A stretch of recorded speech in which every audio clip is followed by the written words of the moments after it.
नमस्कार. 4 मे टू 10 मे 2026 हा आठवडा तुमच्यासाठी काय घेऊन येतोय? चला बघूया. दर आठवड्याला ग्रह आणि तारे आपली जागा बदलतात आणि साहजिकच त्याचा थेट परिणाम आपल्या आयुष्यावर होतो. आजच्या या विश्लेषणात आपण याच खगोलीय घडामोडींचा वेध घेणार आहोत. करिअर, नाती की आर्थिक स्थिती, कुठे फायदा होणार आणि कुठे सावध राहायचं, हे सगळं आपण एकदम सोप्या भाषेत समजून घेणार आहोत. तर चला, वेळ न घालवता थेट सुरू करूया. आता तुमच्या मनात नक्कीच हा प्रश्न आला असेल की ह्या आठवड्यात सर्वात मोठी खगोलीय घडामोड कोणती?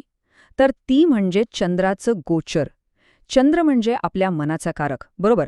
त्यामुळे त्याचा बदलणारा मार्ग आपल्या मानसिक स्थितीवर आणि पर्यायाने आपल्या महत्त्वाच्या निर्णयांवर कसा परिणाम करेल, हे पाहणं खरोखरच खूप रंजक ठरणार आहे. थोडक्यात सांगायचं तर आज आपण 4 महत्त्वाच्या गोष्टींवर लक्ष केंद्रित करणार आहोत. सुरुवातीला ग्रहांची स्थिती आणि गोचर, त्यानंतर मेष ते कन्या आणि मग तूळ ते मीन अशा सर्व 12 राशींचं भविष्य पाहू. आणि शेवटी या आठवड्यासाठी एक असा खास सल्ला पाहू जो तुम्हाला नक्कीच उपयोगी पडेल. चला तर मग पहिल्या भागापासून सुरुवात करूया, जो आहे ग्रहांची स्थिती आणि त्यांचं गोचर.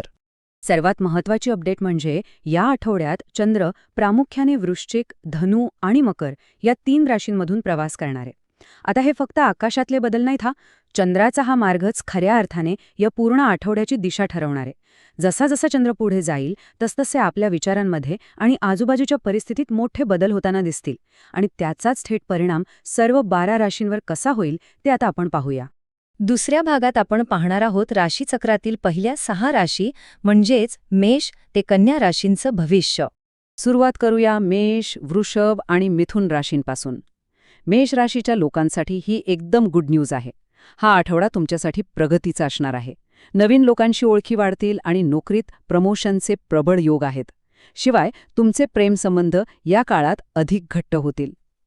आता वृषभ राशीचं म्हणाल तर करिअर आणि शिक्षणात त्यांना मोठं यश मिळण्याची चिन्ह आहेत. परदेशातून काही चांगल्या संधी चालून येतील आणि पैशाची आवकही वाढेल.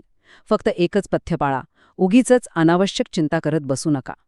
आणि मिथुन राशीसाठी त्यांच्यासाठी हा काळ थोडा संमिश्र फळ देणार आहे.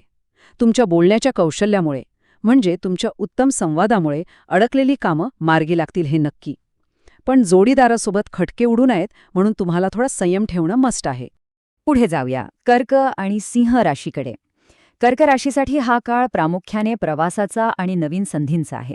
जे विद्यार्थी आहेत त्यांच्यासाठी तर हा आठवडा अतिशय अनुकूल आहे. शिवाय या काळात झालेल्या नवीन ओळखी भविष्यात तुम्हाला खूप फायद्याच्या ठरणार आहेत. दुसरीकडे सिंह राशीच्या लोकांचा आत्मविश्वास या काळात गगनाला भिडलेला असेल. ऑफिसमध्ये वरिष्ठांची पूर्ण साथ मिळेल, ज्यामुळे अवघड कामही सोपी होतील. पण एक मिनिट, सिंह राशीच्या लोकांसाठी इथे एक छोटासा अलर्ट आहे. कामाच्या या रगाड्यात स्वतःच्या तब्येतीकडे मात्र अजिबात दुर्लक्ष करून चालणार नाही. आरोग्याची काळजी घेणं सर्वात आवश्यक आहे.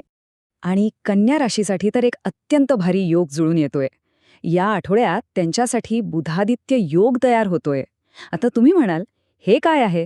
तर जेव्हा बुद्धीचा कारक बुध आणि ऊर्जेचा कारक सूर्य एकत्र येतात ना, तेव्हा हा अत्यंत शुभ असा योग बनतो.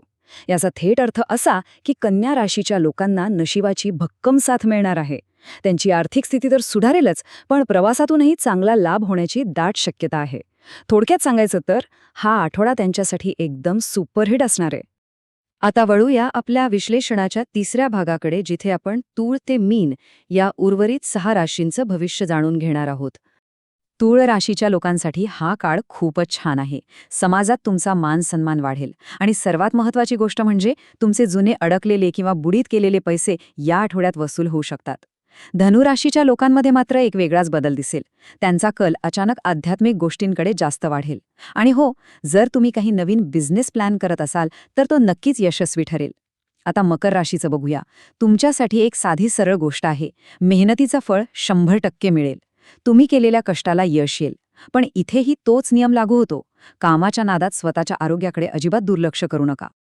आता कुंभ आणि वृश्चिक ह्या 2 राशींची परिस्थिती थोडी एकमेकांच्या उलट आहे आणि ते समजून घेणं खूप रंजक आहे.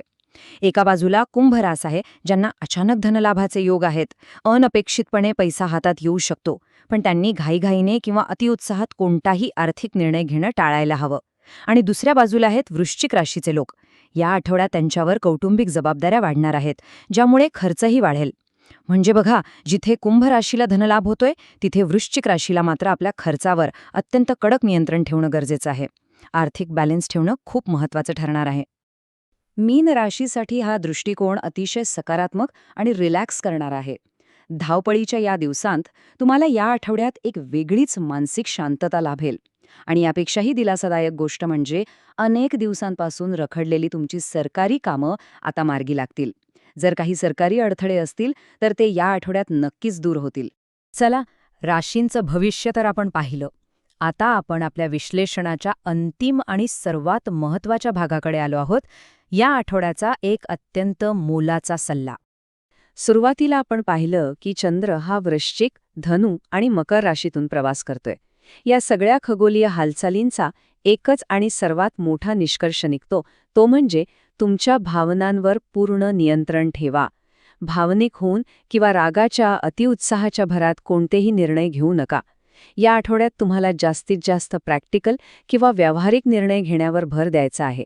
डोकं शांत ठेवा, परिस्थिती नीट समजून घ्या आणि मगच पाऊल पुढे टाका.